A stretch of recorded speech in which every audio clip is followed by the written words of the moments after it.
warahmatullahi wabarakatuh. Hello guys, good morning. Let's come back to our channel with me, Miss Ida. This is the suitable channel for you to improve your English, because I will encourage all of you to learn about English. But before we continue to our video, don't forget to click like, comment, share, and subscribe our video.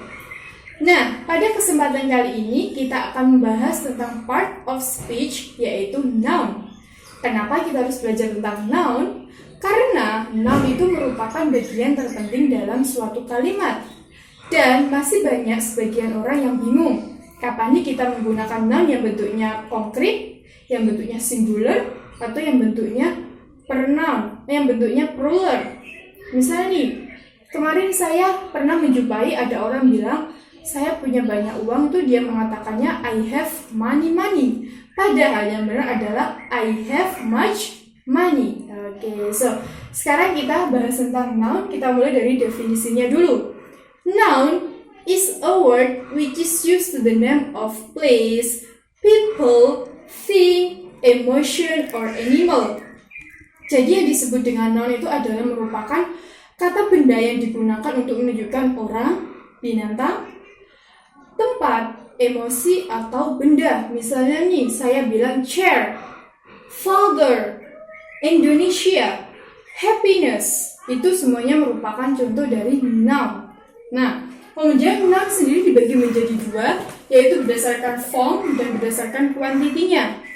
Untuk form sendiri also divided into two, yaitu ada abstrak dan juga konkret. Nah, what is abstract? Abstract is a noun that cannot be sensed. Jadi abstrak yang bentuknya tidak nyata.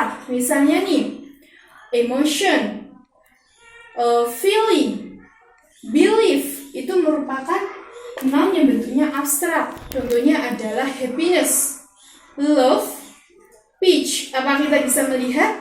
Kita tidak bisa melihat, kita tidak bisa menyentuh, kita tidak bisa mendengar dari happiness, wisdom, atau love. Tapi kita bisa merasakannya. Nah, untuk konkret sendiri, konkret adalah noun that we can sense. Jadi, konkret sendiri itu adalah noun yang kita bisa merasakannya, yaitu noun yang bentuknya nyata. Misalnya nih, father, chair, book, itu merupakan contoh noun yang konkret, yaitu noun yang bentuknya nyata, yang kita bisa menyentuh, kita bisa melihat, dan kita bisa mendengarkannya, seperti itu. Kemudian di dalam quantity ada countable dan juga ada uncountable. Uncountable yaitu adalah merupakan noun yang tidak bisa dihitung. Misalnya sugar, milk, water, itu merupakan contoh dari countable, uncountable noun. Jadi noun yang tidak bisa dihitung. Apa kita bisa menghitung susu? Ya, kita bisa menghitung susu, tapi ada embel-embelnya. Misalnya nih, segelas susu, 1 liter susu, seperti itu. Gula, apa kita bisa menghitung gula satu-satu? Iya, kita bisa menghitung gula, tapi pakai embel-embel juga. Misalnya nih, 1 kilo gula, 2 kilo gula, seperti itu. Kemudian kalau countable, yaitu noun yang bisa dihitung. Noun that can be counted, jadi noun yang bisa dihitung. Misalnya nih, kursi, 1 kursi, 1 chair, 2 kursi, 1 chair, seperti itu. Nah, dalam countable sendiri juga dibagi menjadi dua, yaitu singular sama plural. Singular yaitu merupakan noun yang hanya satu, just one. For example, Ida, book. Nah, itu cuma satu.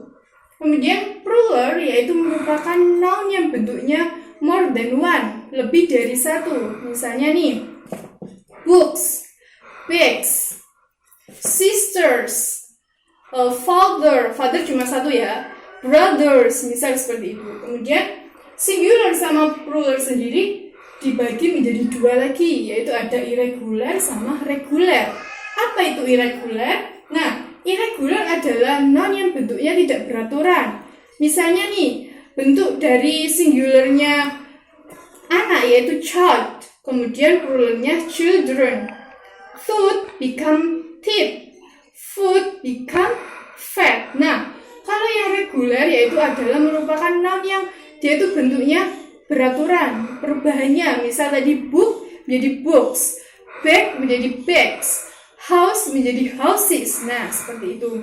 Kemudian, noun itu pasti berkaitan erat dengan quantifier. Quantifier yaitu untuk menunjukkan suatu jumlah. Ada many, few, much, and little. Nah, according to many, few, much, and little are literally the same about their meaning and classified as an adjective. But many, few, much, and little, they have different function. Mereka mempunyai bentuk yang berbeda. Kalau many sama much yaitu untuk menunjukkan adanya banyak benda. Kemudian kalau few and little adalah untuk menunjukkan benda itu cuma sedikit. Nah, terus apa bedanya?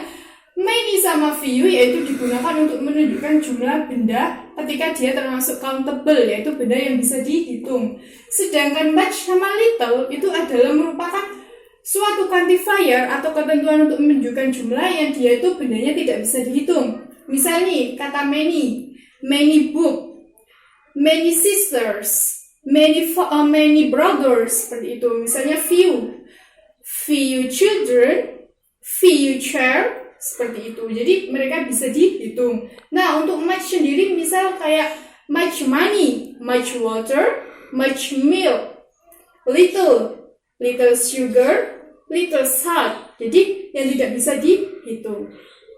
Any question so far? Jika ada, bisa tinggalkan di bawah kolom. Nah, sebelum kita akhiri pertemuan ini, saya punya beberapa soal. Give me the example of countable and uncountable. Berikan saya contoh dari countable dan uncountable yang menggunakan much, little, many, sama few. Kemudian yang kedua adalah alumnus, datum, and curriculum. Itu termasuk singular atau plural.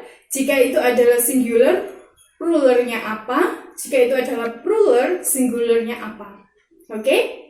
Silakan dijawab di bawah kolom. Mau improve bahasa Inggris kamu? Hanya di Merican TV. See you in the next video.